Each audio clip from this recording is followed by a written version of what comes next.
চমৎকার গাড়ির মডেল গো, চমৎকার গাড়ির মডেল। মানুষ একা দু চাকা সাইকেল, হাওয়ার উপর চলে গাড়ি, হাওয়ার উপর চলে গাড়ি, লাগে না পেট্রোল ডিজেল। মানুষ একা দু চাকা সাইকেল, চমৎকার গাড়ির মডেল গো, চমৎকার গাড়ির মডেল। মানুষ একা দু চাকা cycle. Hello hello hello hello hello, ভাই কথা বলতে হয়। আরে ভাই এসব এই চাটা শর্টটা আলাদাভাবে যোগ করে এবং এর সাথে কিন্তু কোনো এক্সট্রা দুধ অ্যাড করা হয় না। সেভাবে চিল করতে করতে আমরা কই চলে এসেছি? মিঠামইন চলে এসেছি। গত পর্বগুলোতে আমরা আপনাদেরকে দেখিয়েছি কিভাবে ঢাকার আমাদের বাসা থেকে পদ্মা নদীর পাড়ে এসে ইলিশ মাছ দিয়ে মহাভোজ করেছিলাম। আর সেখান থেকে আমরা একটা হাউস বোটে চেপে চলে এসেছিলাম একেবারে ভৈরব নদী পর্যন্ত। আর এই যাত্রায় কতই না রোমাঞ্চ আর কতই না গান বাজনার ভেতর দিয়ে আমরা যাত্রাটা অতিবাহিত করেছিলাম। এভাবেই আমাদের প্রথম দিনটা কেটে গিয়েছিল। তবে প্রথম দিনে আমরা কিন্তু ভৈরব পর্যন্ত পৌঁছতে পারিনি। ভৈরব পৌঁছতে আমাদের পরের দিন সকাল হয়ে গিয়েছিল। আর এই কারণে পরের দিন সকালবেলা আমরা ভৈরব বাজারটা ঘুরে দেখলাম, তার পাশাপাশি এখানকার ইতিহাসও জেনে নিলাম। আর আজকে আমাদের গন্তব্য হচ্ছে ব্রাহ্মণবাড়িয়ার ভৈরব থেকে কিশোরগঞ্জের নিকলি হাওর পর্যন্ত। এই যাত্রায়ও আমরা গান বাজনা করে আমাদের সময়টা কাটিয়েছিলাম। তার পাশাপাশি উপভোগ করেছি নদীমাতৃক বাংলাদেশের অপূর্ব দৃশ্য। আর সেই গল্প নিয়েই থাকছে আমাদের আজকের পুরো এই ভিডিওটি। তাহলে চলুন না শুরু করি আজকের ভিডিও।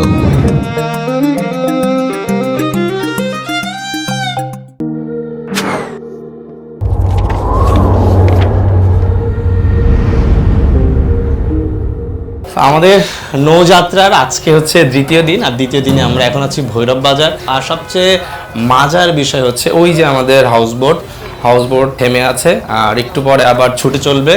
আপনাদের সাথে দেখা হবে নিকলিতে। আসলে এই ভ্রমণটা হচ্ছে এমন একটা ভ্রমণ যে ভ্রমণে আপনি আসবেন, লোকাল বাজারগুলো ঘুরবেন, এই যে এরকম টাটকা তেল কিনবেন, লাইভে টাটকা তেল কিনে আপনি আবার রওনা হয়ে যাবেন।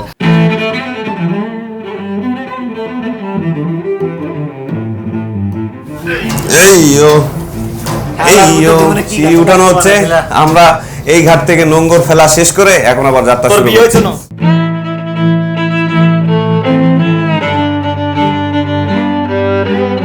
বিখ্যাত ভৈরব বাজার থেকে আমাদের স্টপেজ শেষ করলাম। এখন আমরা সরাসরি চলে যাব নিকলি হাওরে। এখানে কিন্তু শুধু আমরাই নই, আরো একটা হাউস বোট এসেছে।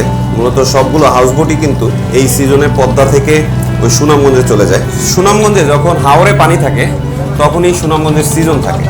হাওরের পানি শেষ হয়ে যাওয়ার সাথে সাথে ওখানকার সিজনও শেষ হয়ে যায়। ওই সময়গুলোতে বেশিরভাগ হাউস বোটই যেটা করে, এগুলো এসে পদ্মা নদীতে থাকে এবং ওখানে দু একটা ট্রিপ মারে যদি সম্ভব হয়, যখনই যাত্রী পাওয়া যায়। বাট যখন আবার সিজন শুরু হয় তার আগ করে এরা আবার একটা ট্রিপ অ্যারেঞ্জ করে পদ্মা থেকে সুনামগঞ্জ পর্যন্ত চলে যায়। আমরা কিন্তু সেই নদী পদ্মা দেখানোর জন্যই এখানে ছুটে এসেছি। এই ভৈরব ব্রিজটা খুবই বিখ্যাত একটা রেল ব্রিজ, বাংলাদেশের অন্যতম বিখ্যাত রেল ব্রিজ বলতে গেলে। এই ব্রিজ হয়েই ঢাকা থেকে চট্টগ্রামগামী সমস্ত রেলওয়ে যাতায়াত করে। তার পাশাপাশি আমরা যে নদীটায় রয়েছি এখানে কিন্তু একটা নদী নয়, এখানে হচ্ছে দুটো নদী। একটা হচ্ছে মেঘনা নদী আর পুরনো ব্রহ্মপুত্র নদী। মূলত পুরনো ব্রহ্মপুত্র এবং মেঘনা নদীর মিলনস্থলেই এই ভৈরব বাজারের অবস্থান।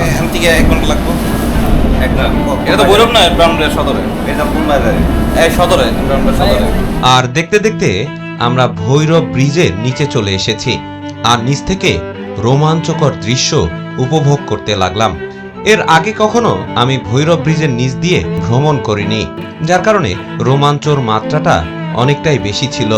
আর আপনারা সবাই জানেন এই ব্রিজটি কিন্তু মেঘনা নদীর উপর দিয়ে তৈরি করা হয়েছে।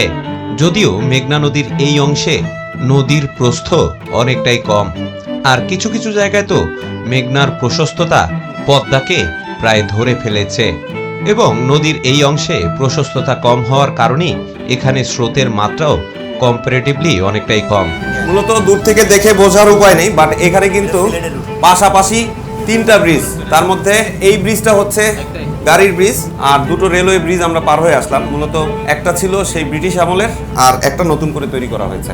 আর মেঘনা নদীর এই অংশটা বেশ ব্যস্ততম একটা নদী পথ। এখান দিয়ে প্রতিদিন শত শত জাহাজ চলাচল করে, আর নদীর দুই পাশে গুরুত্বপূর্ণ সমস্ত কলকারখানা তৈরি করা হয়েছে। আর আপনারা বোধহয় সবাই জানেন, পৃথিবীর সমস্ত ব্যস্ততম নগরে কিন্তু নদীকে কেন্দ্র করেই তৈরি করা হয়ে থাকে। আর যেহেতু বাংলাদেশে এত পরিমাণ নদী, যার কারণে প্রতিটি নদীর তীরেই একটি করে নগরী গড়ে উঠেছে। সোনা বন্ধু তুই আমারে করলি রে দেওয়ানা, সোনা বন্ধু তুই আমারে করলি রে দেওয়ানা, মনে তো মানে না দিলে তো বোঝে না, মনে তো মানে না দিলে তো বোঝে না।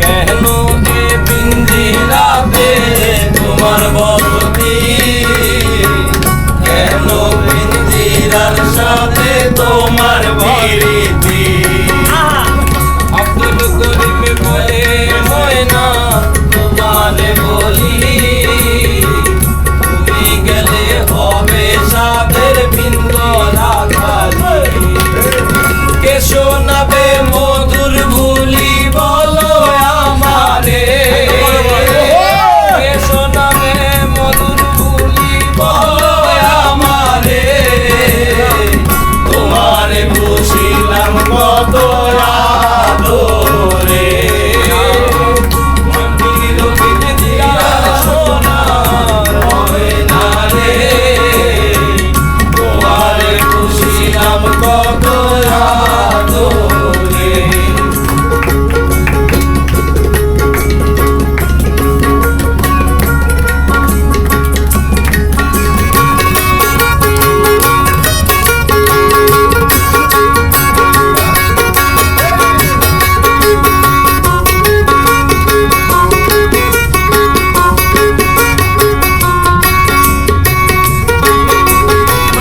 जुआ बालड़े आयो बला झूले लाले सिमनेरीदा से बड़ा शाबाश कलंदर, दमादम मस्त कलंदर, अलीदा पहला नंबर, दमादम मस्त कलंदर,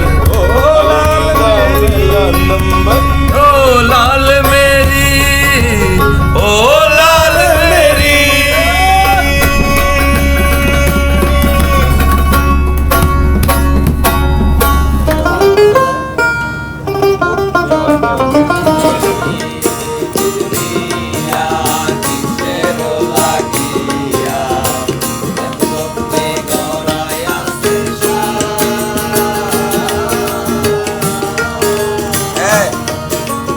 এই যে দুনিয়া কিসের লাগিয়া এত যত্নে গড়ায় আছে সাই, এই যে দুনিয়া কিসের লাগিয়া এত যত্নে গড়ায় আছে সাই,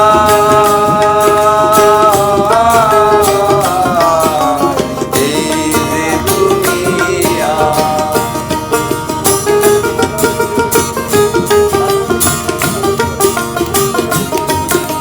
সুদীর্ঘ 16 ঘন্টা মেঘনা নদীতে থাকার পরে আমরা কিন্তু কালনী নদীতে ঢুকেছি।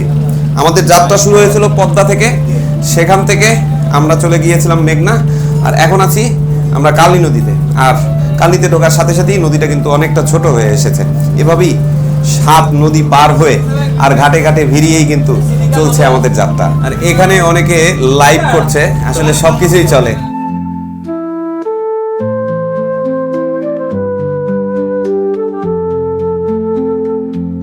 কালনী নদী বাংলাদেশের উত্তর পূর্বাঞ্চলের সুনামগঞ্জ, হবিগঞ্জ এবং কিশোরগঞ্জ জেলার একটি সর্পিলাকার নদী। যা কুশিয়ারা নদীর একটি ধারা হিসাবে উৎপন্ন হয়ে মেঘনায় পতিত হয়েছে। আর মূলত আমরা এতক্ষণ মেঘনা নদী থেকে এসে এই কালনী নদীতেই প্রবেশ করেছি। আর এখানে প্রবেশের পরেই নদীর কর্মচঞ্চলতা আমাদের মুগ্ধ করল। এই নদীটি প্রায় 32 কিলোমিটার দীর্ঘ। তবে এত দূর পর্যন্ত আমরা কিন্তু যাত্রা করব না। এর কিছুটা অংশ ধরে চলার পরে আমরা ঘোড়াউত্রা নদীতে প্রবেশ করব। তবে তার আগে এই নদীর প্রাকৃতিক দৃশ্য আমাদেরকে বরাবরই মুগ্ধ করে চলেছে। এই নদীটি ভাঙনপ্রবণ হওয়ার কারণে প্রতি বছর স্থানীয় জনপদ এবং কৃষি জমির ব্যাপক ক্ষতি সাধিত হয়। যদিও ভাঙনের পরে অপর পাশে গড়ে ওঠা চর আবার নতুন করে ভাগ্য গড়ে তোলে সেই একই কৃষকের। এভাবেই চলে এই নদীর ভাঙা গড়ার খেলা। তবে এখানকার স্থানীয় মানুষজনের বেশিরভাগই কিন্তু মৎস্যজীবী, আর স্থানীয়রা এই নদীটিকে যোগাযোগের অন্যতম একটা মাধ্যম হিসাবে ব্যবহার করে থাকে, যা আমরা এই নদীতে চলতে চলতে সচক্ষে উপভোগ করছি। চমৎকার গাড়ির মডেল, চমৎকার গাড়ির মডেল, মানুষ একা দু চাকা চাইবে। হাওয়ার উপর চলে গাড়ি, হাওয়ার উপর চলে গাড়ি, লাগে না পেট্রোল ডিজেল, মানুষ একা দু চাকা চাইবে। চমৎকার গাড়ির মডেল, চমৎকার গাড়ির মডেল, মানুষ একা দু চাকা চাইবে। চমৎকার গাড়ির মডেল, মানুষ একা দু চাকা চাইবে।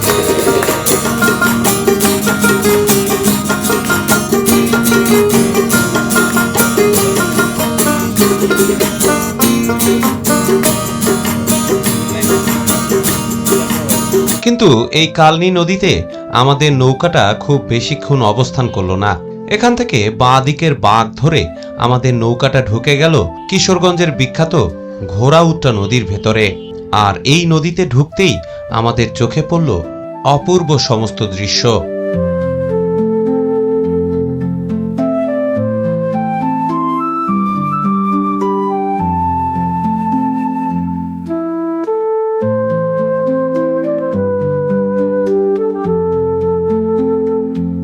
সবচেয়ে আশ্চর্যের বিষয় হচ্ছে এই নদীটির চারপাশে যত ক্ষেত খামার আপনারা দেখতে পাচ্ছেন, এগুলো কিন্তু বর্ষাকাল এলেই পানির নিচে ডুবে যায়। আর তখন এই অঞ্চলটি একটি বিশাল হাওরে পরিণত হয়। আর এই হাওরটি মূলত নিকলি হাওরের সাথে গিয়ে মিশে। বলতে গেলে এই হাওরটি মূলত 4টি জেলার উপর দিয়ে বিভিন্ন নামে প্রবাহিত হয়ে থাকে। আর আপনারা হয়তো অনেকেই জানেন না, এই নিকলি হাওরেরই কোনো একটা অংশ গিয়ে আবার সুনামগঞ্জের টাঙ্গুয়ার হাওরের সাথে গিয়ে মিশেছে।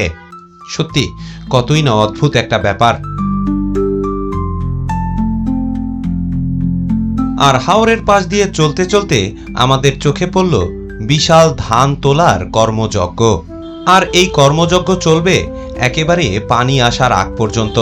সবচেয়ে আশ্চর্যের বিষয় হচ্ছে এই শুকনার মৌসুমে অনেকেই কিন্তু এই হাওর অঞ্চলে অস্থায়ী বাড়িঘর করে থাকেন। আর তাদের উদ্দেশ্য হচ্ছে এই ধানের চাষ করা। আর জুন মাসে যখনই পানি আসতে শুরু করে তখন তারা এই অস্থায়ী বাসস্থান ছেড়ে আবার তাদের উঁচু গ্রামে চলে যায়। আর বাংলাদেশের ধানের একটা বড় অংশ আসে এই হাওর অঞ্চল থেকে। আর এখানকার মাটিও বেশ উর্বর। এর কারণ হচ্ছে ভারতের মেঘালয় পাহাড় থেকে বর্ষাকালে যে উজানের ঢল নেমে আসে তাতে থাকে প্রচুর পরিমাণে পলিমাটি। আর এতেই উর্বর হয়ে ওঠে এখানকার জমি। তাই তো প্রতি বছর সোনার ফসলে ভরে যায় এখানকার বিস্তীর্ণ হাওর অঞ্চল।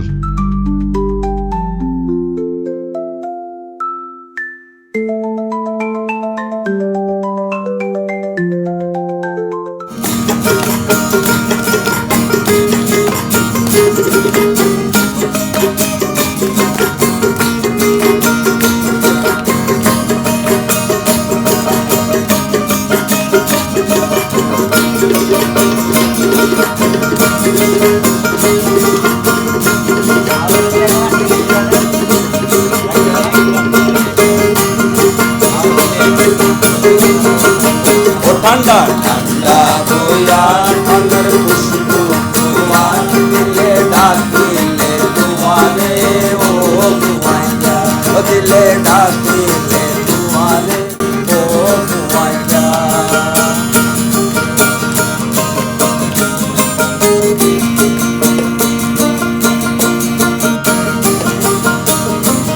তোর পেরেশানি যার কই বাড়ি বাড়ি ইনি সৈন্য পাই যায় আয় পাকাই করি দিলের হইয়া হইয়া আরে একবার সাইজা দিলে ডাকিলে তোমারে ও মুয়াইয়া দিলে ডাকিলে তোমারে ও মুয়াইয়া তুই সারা আতুনা রাইকানো দা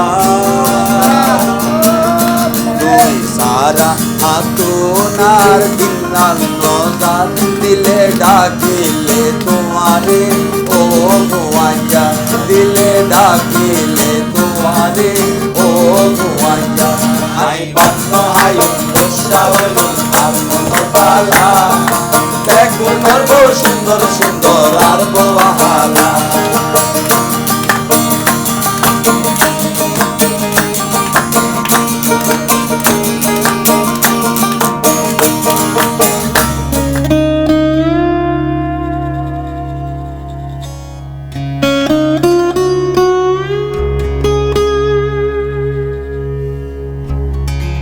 নৌকা ছুটে চলছে নিকলি হাওরের উদ্দেশ্যে।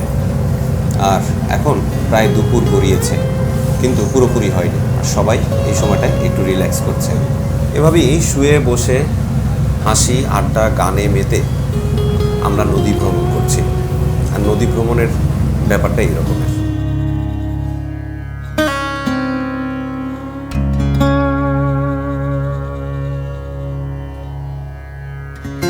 একটা উইকেট পতন হয়ে গিয়েছে। ও সরি, এটা ঘুমায় নাই, কালো চশমা দিয়ে যাচ্ছে।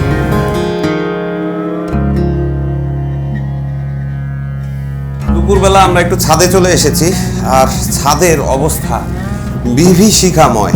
এই চৈত্র মাসের পরে যে বৈশাখ মাস আসে, এই সময় আসলে হাউসবোটে কেউ যাত্রা করে না, কিন্তু আমরা যেহেতু একটা ডিফারেন্ট রুট দেখার জন্য এসেছি, তাই এই বৈশাখ মাসে নৌকায় ভ্রমণের একটা সৌভাগ্য হলো। কিন্তু সৌভাগ্য বলবো না দুর্ভাগ্য আসলে বলে বোঝাতে পারছি না। সবচেয়ে বড় কথা হচ্ছে গরমে হাঁসফাঁস অবস্থা। আর ফ্লোর তো আগুনের মতো গরম, অলমোস্ট পা দেয়া যাচ্ছে না। যদিও চমৎকার কার্পেট বিছানো, কিন্তু তার মধ্যেও এতই গরম বলে বোঝানো যাবে না। তার মধ্যেও কেউ কেউ এখানে দোলনায় দোল খাচ্ছে, মনে হচ্ছে যেন মায়ের কোলে দোল খাচ্ছে। ভাই কেমন লাগতেছে? ভাই এতক্ষণ তো খারাপ লাগতেছিল, আর এখন খুব ভালো লাগতেছে।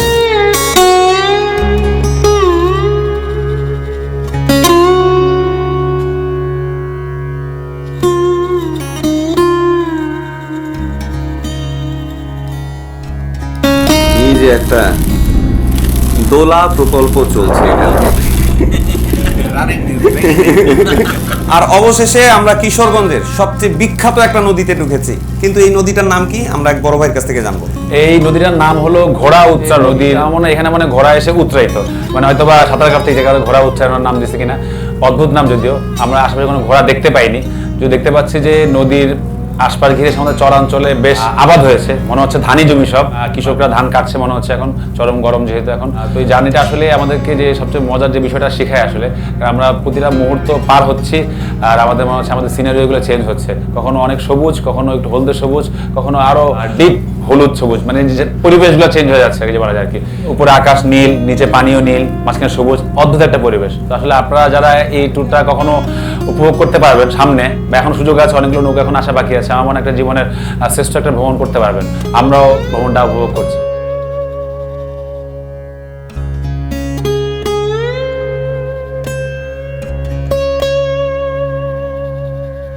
আমরা বর্তমানে যে নদীটি দিয়ে ছুটে চলছি, এটার নামই হচ্ছে বিখ্যাত ঘোড়া উচ্চা নদী।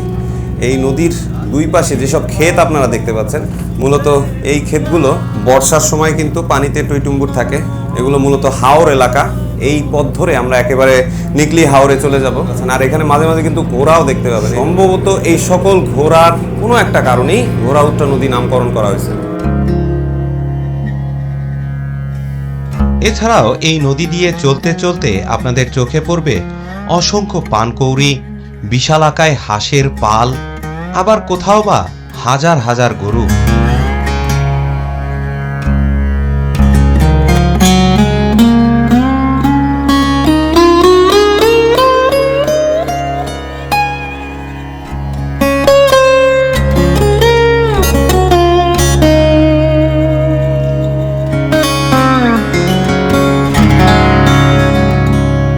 কোথাও বা পথিক হেঁটে চলছে বাজারের দিকে, আবার কোথাও বা কৃষক নৌকায় তুলছে তার সোনার ফসল, আবার কখনো বা নদীর বুক চিরে ছুটে চলছে ঐতিহ্যবাহী ট্রলার, কোথাও মাঝি পার হচ্ছে একলা নিরুদ্দেশ, কোথাও বা মাছ ধরার মহা উৎসব চলছে। আর এরই মাঝে ঘোড়াউত্রা নদীর একটা ট্রেডিশন আমাদেরকে একেবারে নির্বাক করে দিল, কারণ এখানে ট্রলারে করে পরিবহন করা হচ্ছে বেশ কয়েকটা ঘোড়া। হয়তোবা এই জন্যই এখানকার নাম হয়েছে ঘোড়াউত্রা নদী। এখানে এই নদীর পাড়ে গরুর ফার্ম করা হয়েছে। আবার এখানে দেখেন দূরে দেখা যাচ্ছে কাজ করার জন্য ঘোড়ার গাড়ি ব্যবহার করা হচ্ছে। অদ্ভুত একটা জায়গা, এখানে বিচিত্র মানুষের জীবনধারা। ঘোড়ার গাড়িতে করে সব জিনিসপত্র এখন আনা নেওয়া করা হয়। আমরা ঘোড়াউত্রা নদী দিয়ে নিকলি হাওরে যাচ্ছি, আর এই পুরো হাওরটাই কিন্তু নিকলি হাওর। এই হাওরের একটা বৈশিষ্ট্য বলি, বর্ষাকালে এই হাওরের পানি অনেক বেশি থাকে, এবং সবচেয়ে বড় ব্যাপার হচ্ছে বাংলাদেশে যতগুলো হাওর আছে তার মধ্যে সবচেয়ে ভয়ঙ্কর হাওর হচ্ছে এটা। কারণ এখানে মাঝে মাঝে ঝড় উঠলে 13 হাত উঁচু ঢেউ হয়, যেটা অবিশ্বাস্য, এবং অনেক নৌ দুর্ঘটনা হয় এই কারণে, যার কারণে এই হাওরকে অনেকটা ডেডলিয়েস্ট হাওর বলা হয়। এই ঘোড়াউত্রা নদীর পাশে এই যে বাজারটা আপনারা দেখতে পাচ্ছেন, এই ইউনিয়নের নাম হচ্ছে ছাতিরচর। এখানে কিন্তু বেশ জমজমাট একটা এলাকা, দেখেন মানুষজনের প্রচুর আনাগোনা, এমনকি নৌঘাটও রয়েছে, এখানে বেশ কিছু লঞ্চও রয়েছে, মাছ রয়েছে, বেশ বড় একটা বাজার রয়েছে, এবং অনেক কৃষি আবাদি হয়। এখানকার অনেক মানুষ কিন্তু কৃষিকাজের সাথে জড়িত, এবং বেশ ভালো ফলন হয়। দুপুরের প্রারম্ভিক মুহূর্তে এক কাপ চা নিয়ে আমি হাজির। এই রোদের ভিতরেই এক কাপ চা খাচ্ছি, খুবই মজা। আসলে গরমের সময় অনেকে ঠান্ডা খায়, কিন্তু আমি একটা ডিফারেন্ট এফেক্ট পেয়েছি গরমের সময় গরম খেয়ে। এতে আরো বেশি রিফ্রেশমেন্ট পাওয়া যায়। এই নদীর পাড়ের ভ্রমণ আসলেই রোমাঞ্চকর। কত কিছু যে দেখা যায় তা আসলে আপনারা কখনো না আসলে বলে বোঝানো যাবে না। গ্রামীণ প্রকৃতি, গ্রামীণ জীবন, কেউ সাঁতার কাটছে, কেউ মাছ ধরছে, কেউ বা গ্রামের নিত্যদিনের কাজ করছে, ধান উঠাচ্ছে, কেউ ধান শুকাচ্ছে, আবার গ্রামের ছেলেরা ওই ট্রলারের উপর দিয়ে লাফ দিচ্ছে। সত্যি বিচিত্র এই গ্রামীণ জীবন। আপনারা যদি কখনো আসেন তাহলে কাছ থেকে এর পুরোটা স্বাদ আস্বাদন করতে পারবেন। এখানে এসে আরো মজার একটা জিনিস দেখলাম, এখানে বিস্তীর্ণ জায়গা জুড়ে ভুট্টার কেনা বেচা হচ্ছে। মূলত এই নদী পথে এই ভুট্টাগুলা সরবরাহ করা হয় দেশের বিভিন্ন প্রান্তে, এবং এখান থেকেই নৌকা লোড করে পাইকারি আড়তগুলোতে যায়।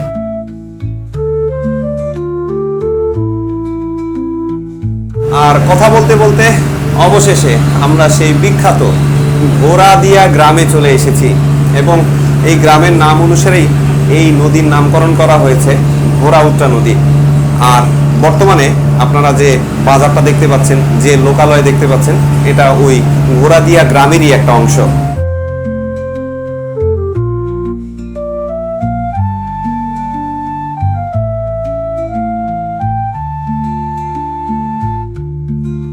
আর আমরা অবশেষে মিঠামইন চলে এসেছি। আমার পাশেই হচ্ছে মিঠামইন সেনানিবাস। এই যে এই জায়গাগুলো হচ্ছে সেনানিবাসের জায়গা। এখান থেকে আমরা কিন্তু চলে যাব অষ্টগ্রামে। ওখানে হয়তোবা আজকে রাত হোল্ড করবো আমরা, এবং বিকেলে ওখানে ঝাপাঝাপির একটা পর্ব রয়েছে, ইনশাল্লাহ গোসল করবো। তার পাশাপাশি বড়শি দিয়ে মাছ ধরবো, দেখি আগে বড়শি জোগাড় করা যায় কিনা, তাহলে একটা ব্যবস্থা হবে ইনশাল্লাহ। Hello, mic testing 1 2 3 4। সুপ্রিয় দর্শক মণ্ডলী, আজ আপনাদেরকে ঘুরতে নিয়ে যাচ্ছি আমরা কিশোরগঞ্জের অন্যতম হাওর নিকলি হাওরে। আমাদের 2 রাত 3 দিনের যে ট্যুরটি চলছে পদ্মা থেকে সুনামগঞ্জের টাঙ্গুয়ার হাওরে, সেই যাত্রার আজকে আমাদের দ্বিতীয় দিন। আর এই দ্বিতীয় দিনে আমরা সকালে সেই ভৈরব বাজার ক্রস করে এখন যাচ্ছি মিঠামইনে। ওখানেই থাকা হবে আমাদের আজকের রাত। সো যারা দীর্ঘ অপেক্ষা করে বসে আছেন তারা আর অপেক্ষা করবেন না, আপনাদের অপেক্ষার সময় শেষ হতে যাচ্ছে। আর মাত্র 1 ঘন্টা পরে আপনারা পৌঁছে যাবেন মিঠামইনে।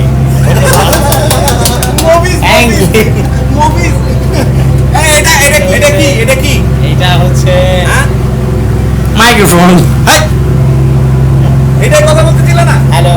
এমন কিছু হাঁস দেখতে পাচ্ছি যেগুলোর গায়ে লাল কালার করে রাখা হয়েছে। ওরা হচ্ছে লাল এর কারণ হচ্ছে আসলে এখানে যারা স্থানীয় রয়েছে সবারই হাঁস রয়েছে, যাতে তাদের হাঁস না হারিয়ে যায়, এই জন্য এক একজন এক এক কালার করে রাখে। তাহলে লাল শাক খাইছে, লাল শাক।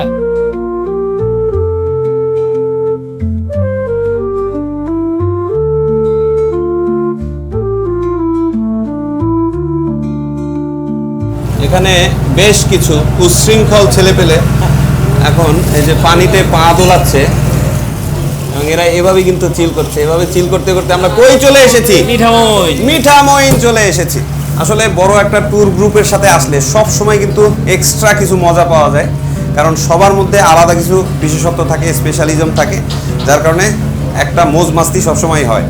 আমি সাধারণত ভাইরাল লোকের ভিডিও করতে খুব পছন্দ করি। আচ্ছা ভাই, আমরা কই আসছি? উগান্ডা। অনেক রোদ। উগান্ডা চলে আসছে নাকি? অবশেষে আমরা বাংলাদেশের অত্যন্ত বিখ্যাত এবং জনপ্রিয় একটা টুরিস্ট গন্তব্য মিঠামইনে চলে এসেছি এবং আজকে রাতে আমরা কিন্তু এখানেই থাকবো ইনশাল্লাহ। শুধু এখানে থাকবোই না, এখানে আমরা গোসল করব, তার পাশাপাশি এখান থেকে অষ্টগ্রাম যাব, সব কিছুই ঘুরে দেখবো। মানে এটা এমন একটা ট্যুর, অনেকগুলো জেলা দেখলাম, তার পাশাপাশি বেশ কিছু স্পটও দেখা যায়। সব কিছু মিলিয়ে আসলে ট্যুরটা খুবই খুবই খুবই আকর্ষণীয়। আর বড় ভাই কিন্তু অলরেডি আজকে নৌকার মাঝির দায়িত্ব ভাই নিজের কাঁধে তুলে নিয়েছে। আমাদের নৌকা এখন ঘাটে ফিরলো।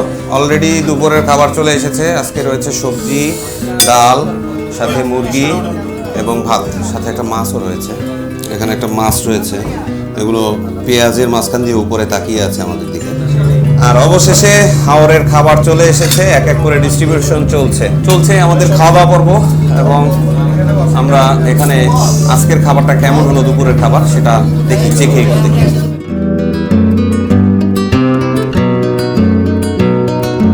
খেতে বসেছি, দেখি আসলে খাবারটা কেমন হলো। বিসমিল্লাহির রহমানির রহিম। মুরগির মাংস আজকে আসলে গতদিন আমাদের বাবুর্চি ছিল না, ভাইরা নিজেরাই রান্না করছে। আজকে অবশ্য বাবুর্চি আসে। ভালো হয়েছে, খুবই ভালো হয়েছে মাশাআল্লাহ। সাথে এখানে মাছ রয়েছে।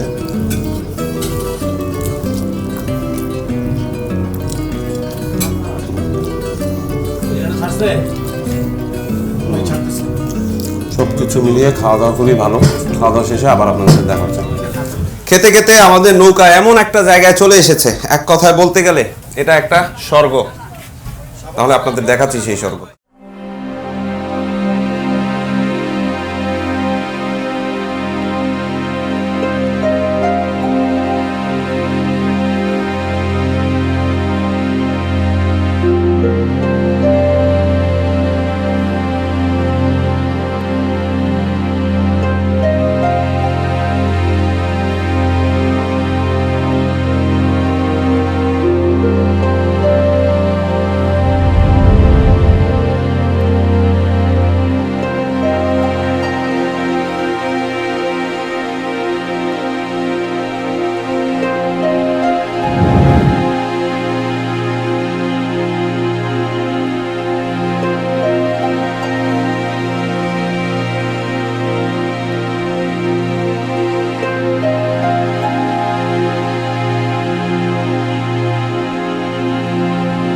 অসাধারণ একটা ক্ষেত এবং অলরেডি এখানে নদীতে অনেকেই নেমে গিয়েছে।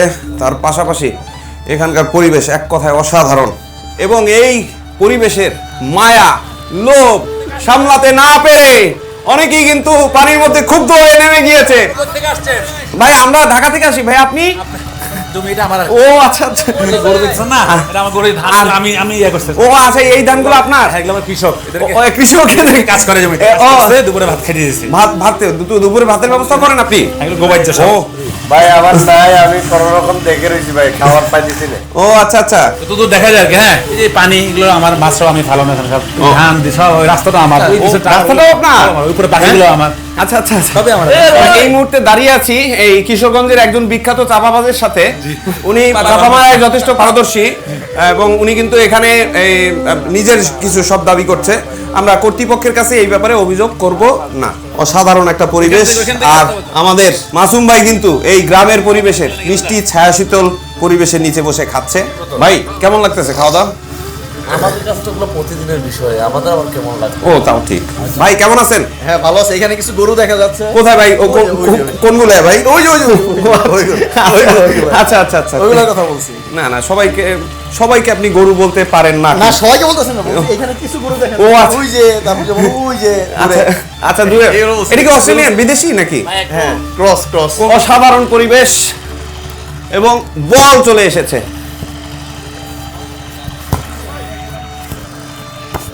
বল আসলো, ধরতে পারলাম না। অবশেষে আমি একটু বল খেলবো। আর নিউজিল্যান্ডের মতো চমৎকার এই মাঠের পাশে একটা নদীও রয়েছে। আমরা এখন গোসলে নামবো। আর এইদিকে আবার কিছু জাত ছাতারু, এরা সুইমিং পুলে নামছে। জাত ছাতারু এরা লাইফ জ্যাকেট নিয়ে নামছে, লাইফ জ্যাকেট।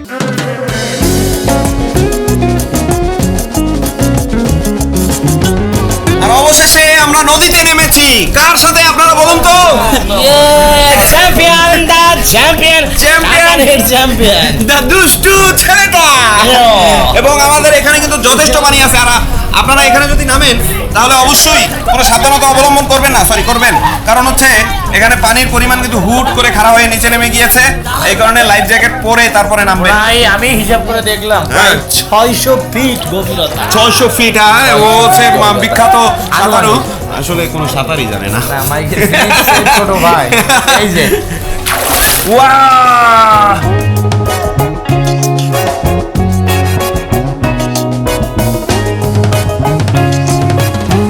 নব্য সাঁতারু আসছেন মাইকেল ফিলিপসের উত্তর সুন্দর।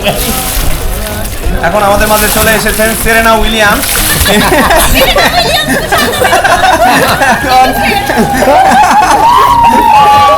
কেন সাধারণ নাম মনে পড়তেছে না, টেনিস প্লেয়ারের নাম মনে পড়ছে।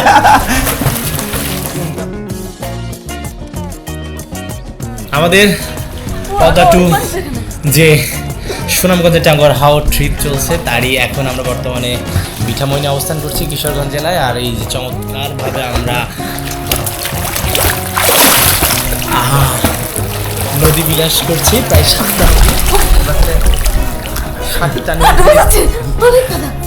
7টা নদীতেই গোসল করেছি, কিন্তু ভিডিও দিচ্ছি মাত্র একটা নদীর। সো যারা আমাদের সাথে ট্রিপে আসবেন শুধু যেভাবে পানি বিলাস করবেন। এই ছেলেটা একটা চাপাবাজ, আসলে এইখানেই গোসল করতেছে। আর বাকি 2 দিন কুত্তার মতো খালি দৌড়াইছে, মনে মনে 7টা নদীতে গোসল করছে। তবে না, আমরা কিন্তু অনেক অনেক ভালো একটা ট্রিপ করলাম মাশাআল্লাহ। সব জায়গায় আসলে আমাদের গোসল করার সিচুয়েশন ছিল না, যেখানে আমরা পেলাম এখন এখানে গোসল করছি মাশাআল্লাহ, অনেক ভালো লাগছে।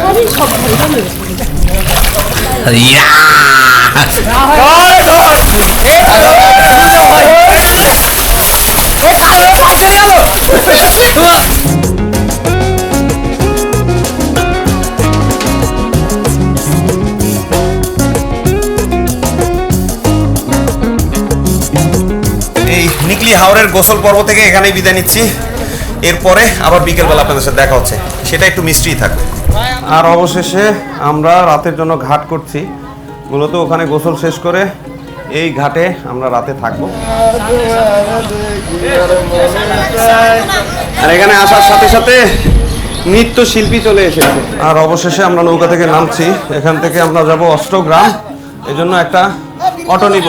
এখানে একটা বাজারে আমাদেরকে নামিয়ে দেওয়া হয়েছে। এখানে সব পাইকারি। ভাই আপনার পাইকারি বাজার নাকি?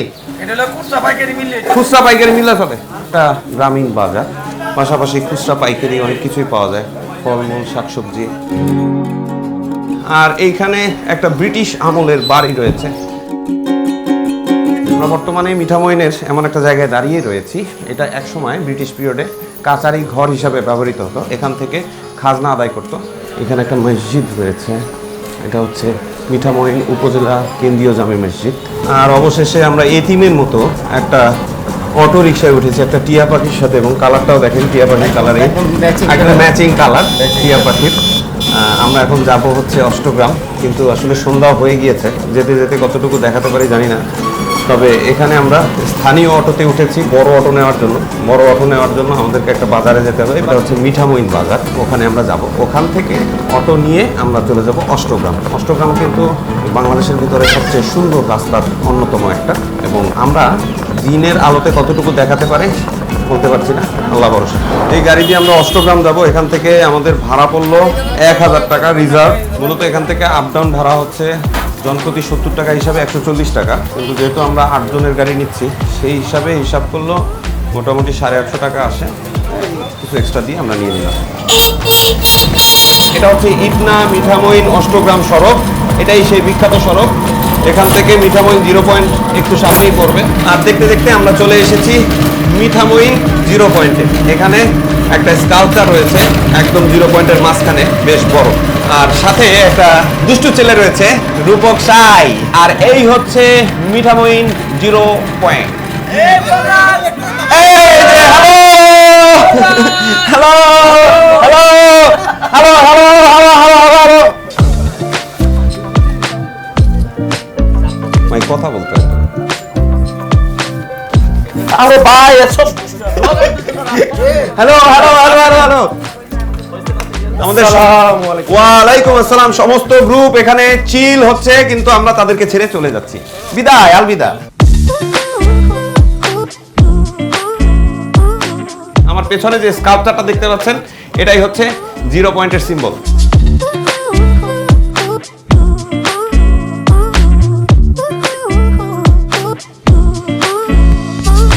বর্তমানে আমরা অবস্থান করছি মিঠামইন টু অষ্টগ্রামের যে রাস্তা আমরা যাচ্ছি, এই চমৎকার একটা রাস্তা। বর্ষাকালে ঠিক একরকম থাকে, আর এই যে এখন শীতকাল বা বর্ষাকালের আগে ঠিক এরকম চারিপাশে ধান ক্ষেত, আর যখন বর্ষাকাল থাকে তখন চারিপাশে আসলে প্রচুর পরিমাণে পানিতে থাকে।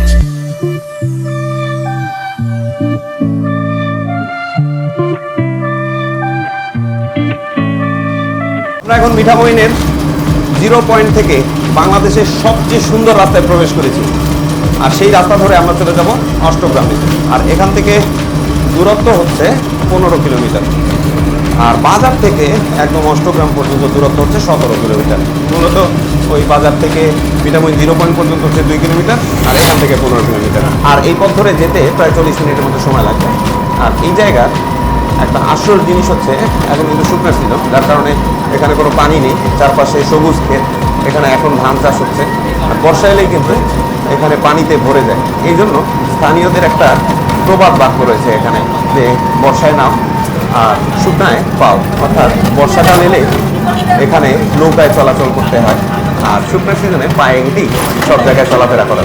আমরা এখন এরকমই চমৎকার একটা রাস্তা ধরে ছুটে চলছি, যেটা হাওরের একদম মাঝখান দিয়ে তৈরি করা হয়েছে। এই রাস্তা তৈরি হওয়ার আগে এখানে কিন্তু নানা রকম সমস্যা ছিল, মানুষজন ঠিক শান্তিতে চলাফেরা করতে পারতো না। কারণ হচ্ছে তাদের ওই নৌকার উপরে নির্ভরশীল থাকতে হতো, আর রাস্তাও তেমন একটা ভালো ছিল না। পরবর্তীতে সরকারের উদ্যোগে এখানে এই চমৎকার রাস্তাটা নির্মাণ করা হয়েছে। একসময়কার প্রেসিডেন্ট আব্দুল হামিদের বাসস্থান কিন্তু এই মিঠামইনে, এবং ওনার উদ্যোগেই এই রাস্তাটা তৈরি করা হয়েছে। এই হচ্ছে হারভেস্টার মেশিন। এই মেশিন দিয়ে মাইলের পর মাইল জমি চাষাবাদ করা যায়।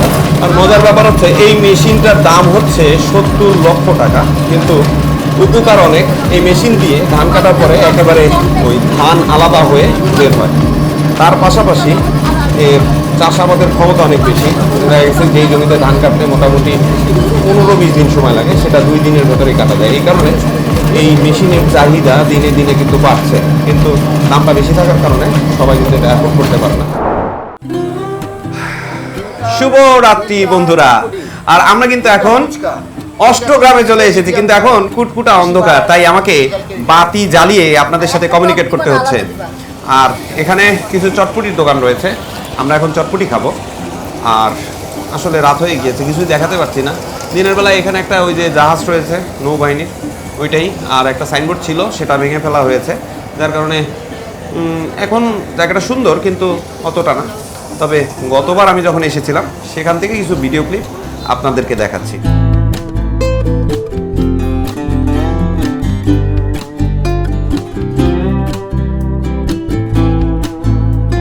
ভাই আপনার চটপটি কত করে? 30 টাকা প্লেট। আর ফুচকা? 50 টাকা। কেন এত বেশি কেন? একটু 40 হলে ঠিক হতো না? 50 টাকা। আচ্ছা 50 না? আচ্ছা কয়টা দেন ফুচকা? 10টা। একটাই 10টা। যাও ফুচকাও তো কম, 12টা দেয় না অন্য জায়গায়। এখানে আমাদের বাচ্চা বাহিনী এখন বসেছে।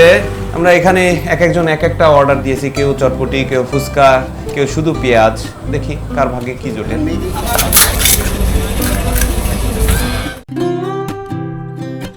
এখানে আর একটা দুষ্টু ছেলে বলছে হরিণের মাংস দিয়ে নাকি করছে। ওরে বাবা, অলমোস্ট আমার কানে আগুন ধরে গেল, কারণ এত পরিমাণ ঝাল দিয়েছে, বলাই বাহুল্য। তবে টেস্ট হয়েছে, সুস্বাদু। খাওয়া দাওয়া শেষে আবার বোট থেকে আপনাদের সাথে দেখা হচ্ছে, কারণ এটাই আমাদের এই অষ্টগ্রাম ট্যুরের সমাপ্তি।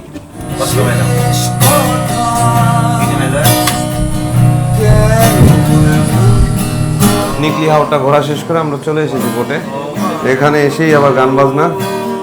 তবে আসলে একটু পরে বসবো। এই যে হাই, সবাই খুব ভালো আছে।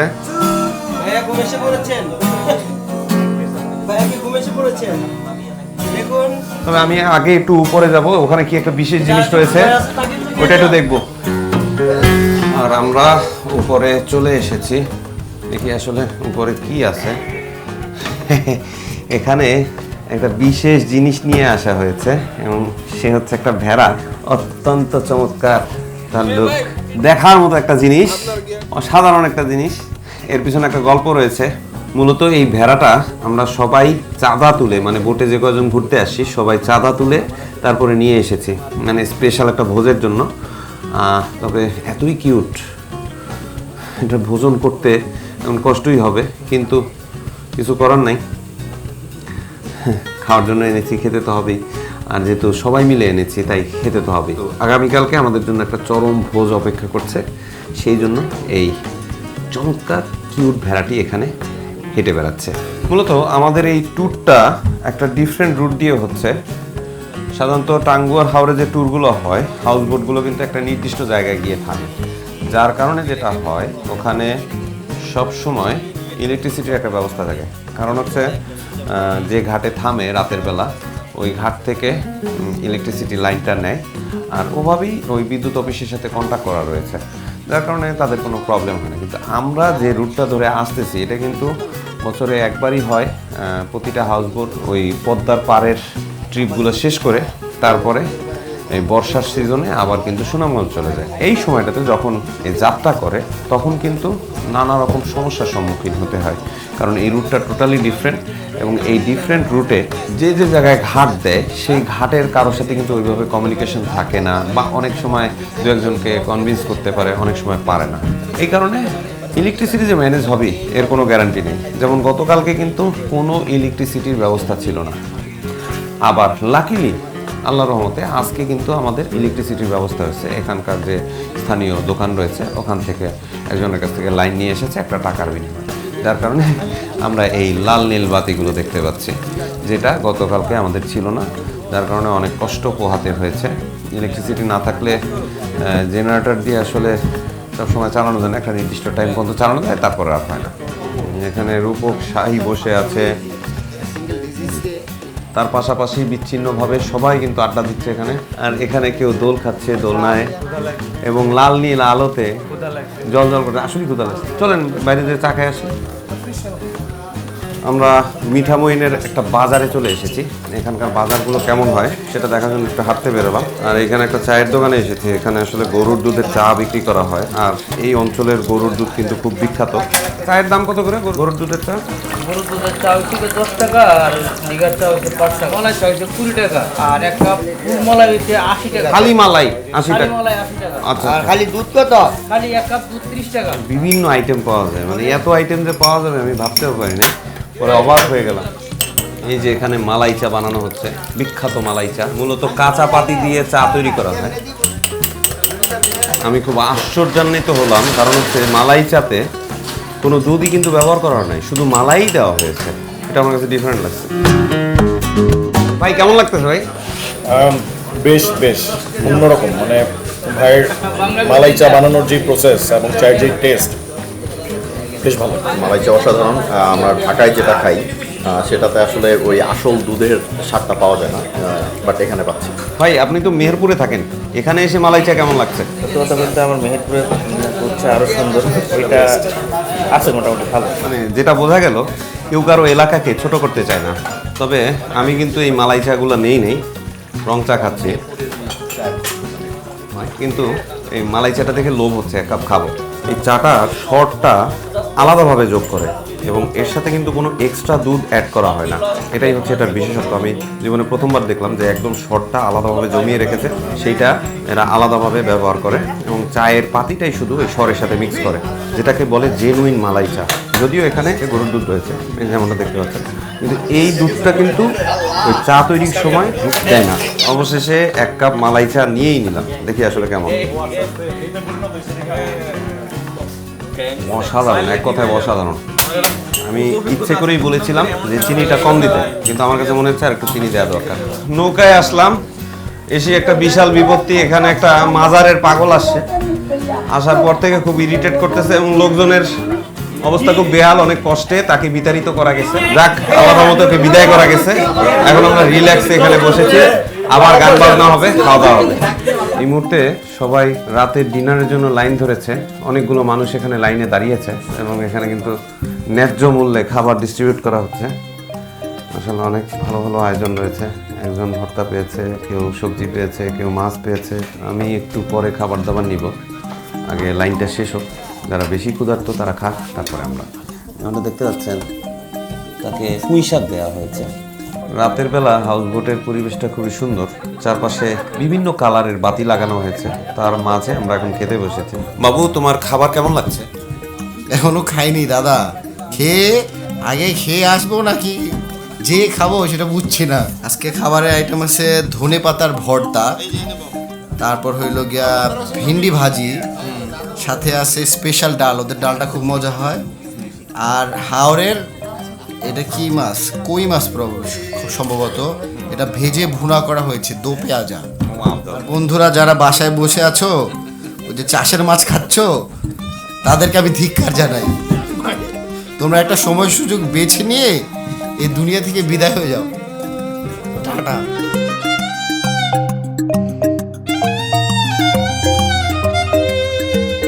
আবার নিয়ে যাচ্ছি, দেখি আস্তে আস্তে করে খেতে হবে। আসলে ফ্যামিলি সহ ট্যুরে এসেছি, রাতের খাবারটা নিয়ে বসেছি।